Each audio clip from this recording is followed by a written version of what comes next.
Hi guys, welcome to How to Maximize. In this video, I will show you how to clear chat from both sides on Snapchat.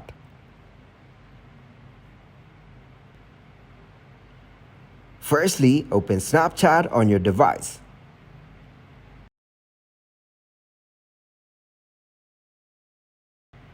Then go to Chats. Here, long press a chat.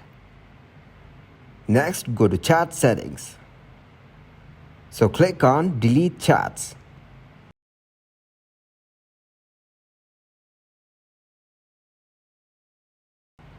Here you have two options, after viewing and 24 hours after viewing.